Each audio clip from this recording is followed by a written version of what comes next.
Tapos na rin yung gawa nila dito sa hagdanan. Oh. Yan. Pwede na to buildingan dito sa forma ng bubagkuan. Forma sa formworks.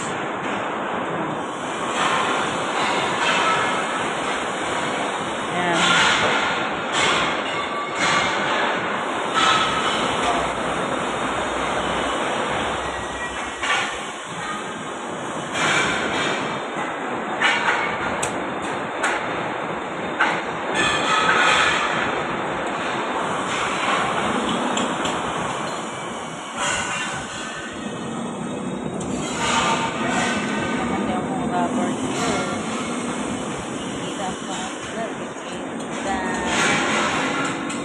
Tapos na dito sa bakal-bakal nila sa hagdanan.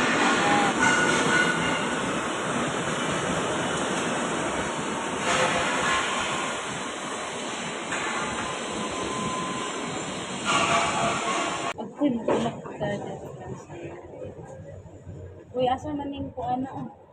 Bakalan nilalagay. Hello, thank you for watching.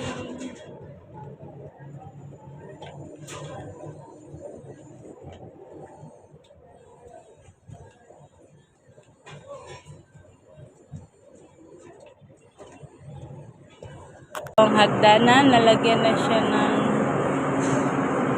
na-weldingan na siya sa pangforma sa formworks. Ayan, pwede na to siya buhusan kay nakapag-electric.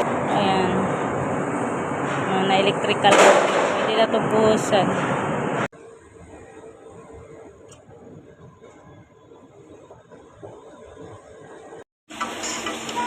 Paghimay-himay sa gulay na may kasamang sound. Dahil masarap magluto na may sound na may halong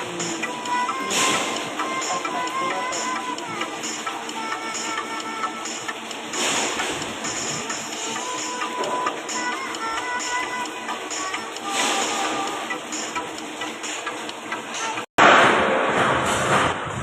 Overtime yan, babae, guwapa.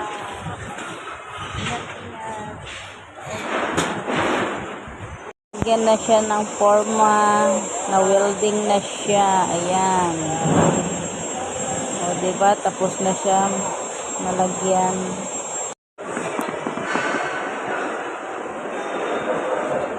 Dami talaga no, maghakot og basura lang. Tuwing umaga, yung maghakot lang lahat, magbaba. Ubos yan eh, yung kailang araw na tayo.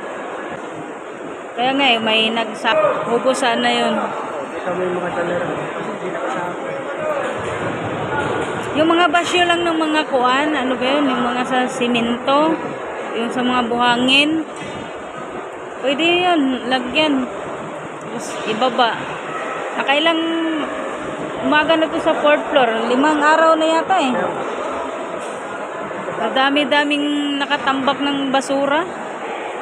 Daming tambak. Tuwing umaga, pagkatapos sa toolbox, o magbabag basura lahat. Ubos, tambak. Ito mo yung dalawang senior ko. Isang basura, dalawa sila. Pero hindi ako bilis ko.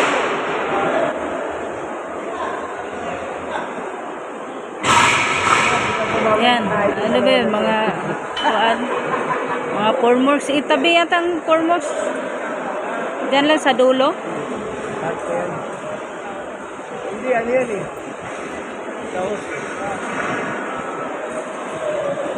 O di, kunti-kunti na lang yung basura o. Mga mula Lunes, mga 3 araw, ubos na yan.